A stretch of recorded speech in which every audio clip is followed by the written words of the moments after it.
Welcome back to మోక్ష collection. Beautiful item మీకు తెచ్చేసాను, చూద్దాం. ఇదిగోండి, టాప్ ఇలా వస్తుంది, బాటమ్ ఇలా వస్తుంది అనమాట.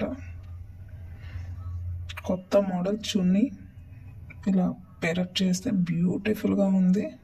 ఇది గ్రీన్ కలర్. టాప్ ఇలా వస్తుంది, బాటమ్ వేర్ ఇలా వస్తుంది. మీకు హ్యాంగర్కి వేసి చూపిస్తాను.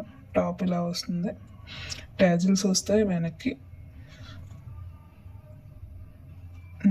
టాప్ ఇలా వస్తుంది, లోపల లైనింగ్ కూడా ఉంది, హ్యాండ్స్ కూడా లోపలనే ఉన్నాయి, సైడ్ కూడా ట్యాజిల్స్ వస్తాయి. బాటమ్ వేర్ ఇలా వస్తుంది, ప్లాజో టైప్. ఇవ్వండి, దీనికి దుపట్టా పేర్ చేసి చూద్దాం. చుట్టూ బోర్డర్, లేస్ బోర్డర్ ఇచ్చారు. మనకి బొమ్మకి వేస్తే ఇలా వస్తుంది అనమాట. చూడండి ఎంత బాగుందో. ఫాస్ట్గా బుక్ చేసుకుని, లిమిటెడ్ స్టాక్.